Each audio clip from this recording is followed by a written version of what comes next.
Ahoy there, Captain Benzie here, coming at you with an exciting new update for EVE Echoes. Today the developers gave us access to a public test server so that we could get online and try out all of the exciting new content due for launch at the end of October, early November in the next big update. Yes, this isn't just a balance patch, there is a whole load of exciting new content on the way too, and that's what I'm going to be interrupting your programming over the next few days to basically cover piece by piece.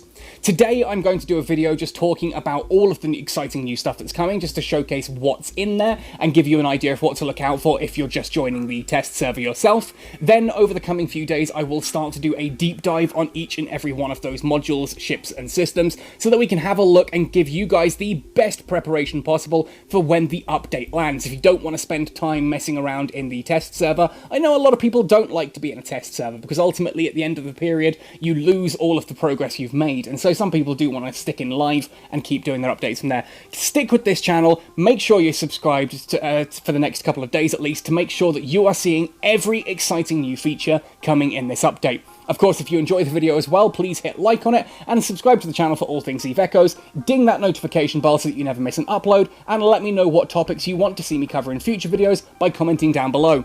Finally, those of you who support this channel on Patreon are helping to keep this channel going. If you do want to go the extra mile to help support this channel, please come join us on Patreon. Every dollar, every pledge really helps. That said and done then, let's see what's new in the October-November update.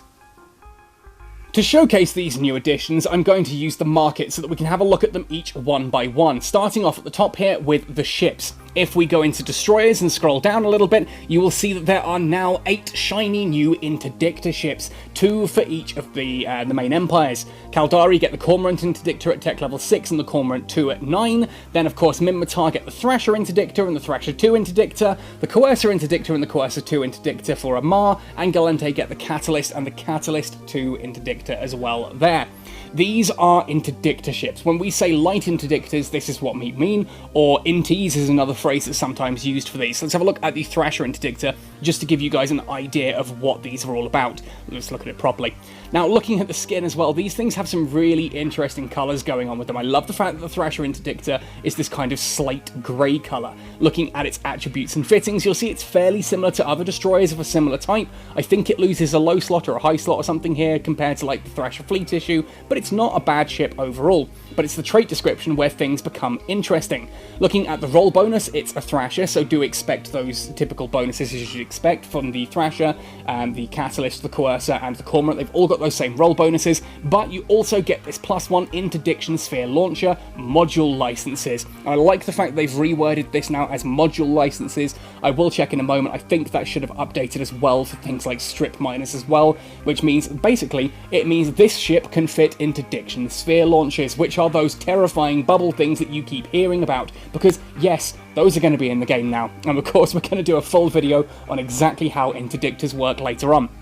Propulsion jamming gives a +5% increase to Interdiction Sphere launcher flight time, and you get small cannon damage +7.5% for each level of advanced destroyer command. Now of course this is very similar across the board. If you're looking at the Thresher Interdictor or the Cormorant or the Catalyst or the Coercer, expect to have that small cannon damage changed for things like small lasers or small railguns, but otherwise these are all about those Interdiction Sphere launchers, and we're going to have a look at those in just a moment. But there we are, those are the ships that use them and how you'll see these here. Tech level 9, same again, but you just get better damage there, and I think it's an additional mid-slot, 4 mid-slots on the Interdictor 2s, Cormorant 2 Interdictor, yeah, 3 on the 4 on the mid-slots there. 4 mid-slots is insane. That's really cool. Anyway, the second ships that we're then getting, so those are the first 8. The other 8 that we get are cruisers. So let's head down and have a look at these. Should we just be on the Force Recon ships, heavy assault cruisers, and there we are, the heavy Interdictor cruisers. So I did ask you guys when I did the video about the developer AMA which ones of the cruisers it was, and some people said, oh, it's things like the Moa and the Mala, and I was like, oh yeah, that's right, but there was a little voice in the back of my head going, that's right, but I also remember something else, and we can see here what I was remembering, and that's the fact that there are tech level 8 and tech level 10 versions. Obviously the tech level 10 versions are a long way off yet, and the tech level 8 are actually still a few weeks out for most of us. So we'll have to, it'll be a while before we get to fly those. But the tech level 8 versions are the Blackbird, the Arbitrator, the Celestis, and the Bellicose, and the tech level 10 are then the Rupture, Thorax, Mala, and Moa. Those, of course, are the heavy interdictors. Now, these are really cool, quite interesting ships. So let's have a look at the Blackbird interdictor and have a little examine on this one. So looking at its attributes and fittings, you've got a fairly decent profile there. 4 high slots, 4 mid slots, 4 low slots, 3 of each of the rig types, kind of what you'd expect from a cruiser, but of course it's the trait description that gets interesting. These ships have what are called warp disrupt fields. These are interesting little modules that are kind of like shield field generators, but much, much worse. Instead of it being a shield that protects your allies that goes around you, it is a shield that prevents anyone from warping, and that is just horrific. I love it so much. You also get propulsion jamming bonuses here, guidance disruption, and warp disruption field effective range, so you can see there the warp disruption field gets bigger on this ship, which is insane, and of course only heavy interdictor ships can fit it, thanks to that +1 max warp disrupt fields. But then you've got guidance disruption strength and guidance disruption optimal range. That's an interesting part that we're going to come to later. That's not to do with interdiction, that is to do with E-War, as we'll see later on. Also advanced cruiser command, giving sensor strength and missile torpedo damage. Comparing that then to something like the Moa interdictor, still sticking with the Caldari versions and making a look at these. Again, you've got that maximum warp disrupt field being able to be fitted, so it does look like, unfortunately, that license is only on the Thresher Interdictors, not here on the heavier ones. I will check in just a second about the Retriever and see if they've reworded strip miners. I don't think they have by the looks of things then. Shield resistance, warp disruption, field effective range. Again, the bubble gets bigger, along with medium railgun damage and medium railgun accuracy fall off. So these heavy interdictors are designed to sit in a fleet, get right up into the middle of the enemy fleet, activate that warp disruption bubble around them, and suddenly nothing can warp away. And with the extra shield resistance boosts there, this is a Moa. It's a Moa. If you know anything about Moas, you know how tanky they are, and these interdictors are no exception. They are going to sit there in the middle of the enemy fleet with that bubble going, absorbing as much firepower as they can to stop anyone warping away. These are, as much as people are worried about like the Thrashers, once we hit tech level 10, these are where the true nightmare begins. Anyway, while we're here, let's have a quick look at the industrial ships. I do just want to check very quickly if the Retriever has had that bonus. I don't think it now has. Is it still the same? No, it's still +1 maximum strip miners. So yeah, basically it is just the destroyers that got the new updated wording there, which makes so much more sense of having an interdiction sphere launcher module license. Basically means this ship can fit interdiction sphere launchers. Okay, so those are the 16 ships, obviously 8 destroyers, 8 cruisers, 2 for each of the empires, 2 cruisers, 2 destroyers. A lot of exciting new ships coming then, but once we hit the mid-slots here, this is where things start to get utterly awesome, especially if we now open up electronic warfare and have a look here. Stasis Weapon fires and warp jammers we know about already. These cool-looking purple things, these are warp scramblers. Let's have a quick look at a Mark III warp scrambler to explain how these differ from a warp disruptor. Now you'll notice here that this is warp jammer strength of 2 at a Mark III module, optimal range of 10.63 kilometers, so it's about half the range of a warp disruptor, but it does get that double warp jammer strength, and these also disable micro warp drives, which is a very important aspect to the warp scrambler. These are higher warp jammer strength, they switch off micro warp drives, and they also stop you warping away. And interestingly enough, you'll see that once you hit Mark 5, it becomes a warp jammer strength of 3. Mark 7, I think, still stays at 3.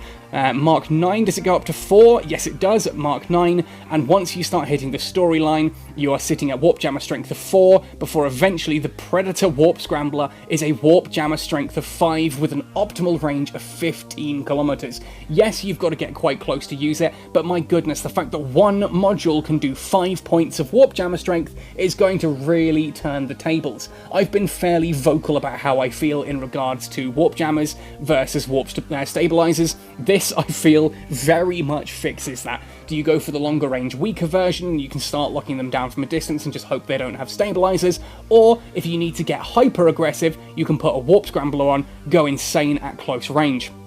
Then we start to get some of the interesting missing E-War. These are going to get a full video each to fully explain what they are and how they work, but we're going to have a brief little look at them now. Basically, sensor dampeners, what these do is they reduce the scan resolution of the target, which means the target takes longer to lock onto a new prey.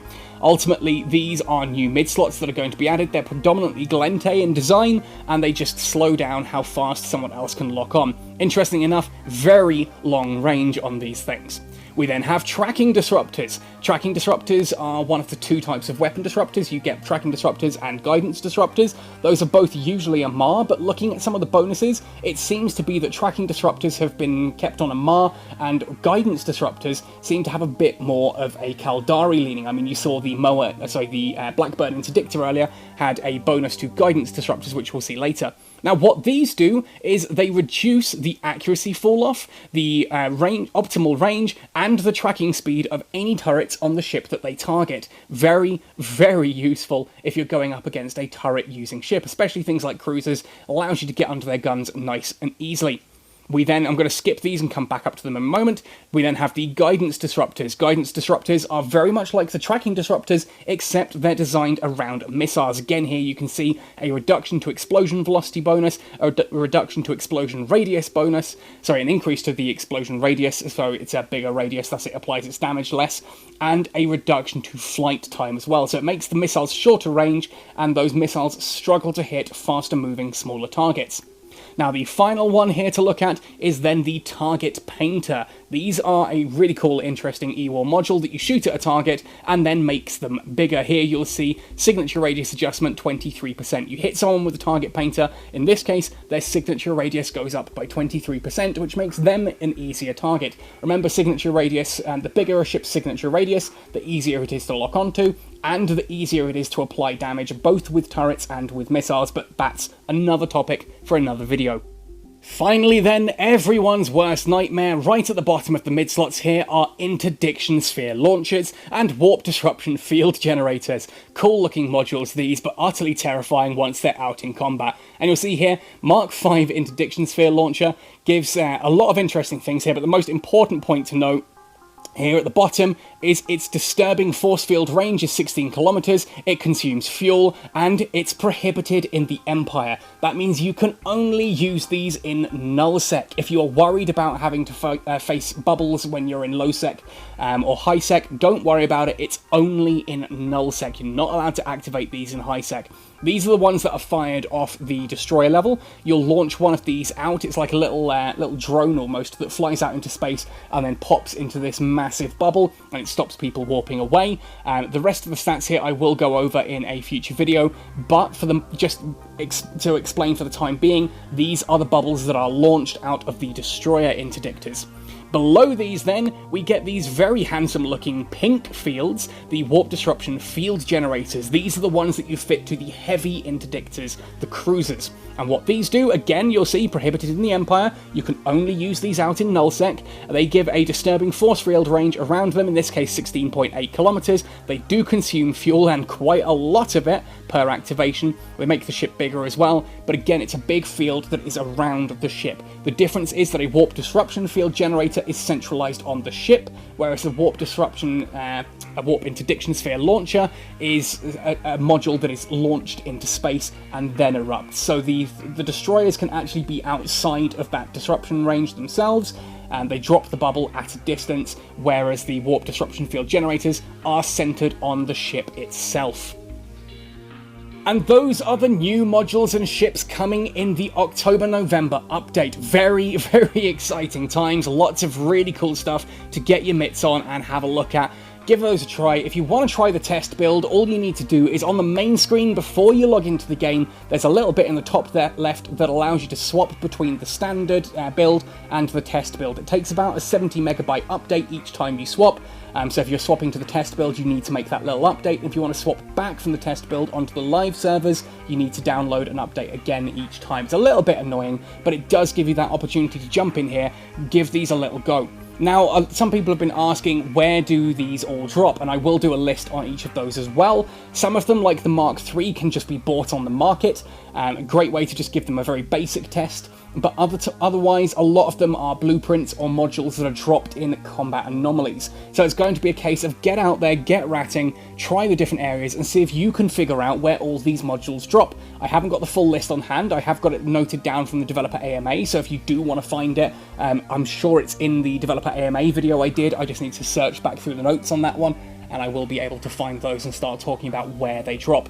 But some of them drop as blueprints. I think the interdiction sphere launchers and the heavy interdiction generators, those drop as blueprints that then have to be crafted, whereas all of the others, the like target painters, the weapon disruptors, guidance disruptors, warp scramblers, that kind of thing, those are actually dropped as modules by elites, so do expect to start seeing those in storyline missions as well. Anyway folks, that is everything I needed to cover in this particular video. I do hope you're looking forward to seeing more about each of these modules as we cover them over the coming days. Let me know what you're most excited about or what most terrifies you, and when I ask the question, what terrifies you about this patch, I know a lot of you are going to be talking about bubbles. Don't worry, bubbles are not the end of the world. It's a little bit annoying and frustrating that we're getting bubbles before we get bookmarks, but again, they're not the end of the world. There are ways around them, and we'll talk about that when I eventually get around to doing a video on them specifically. Anyway folks, thank you for watching right the way to the end. Happy sailing, and see you in New Eden!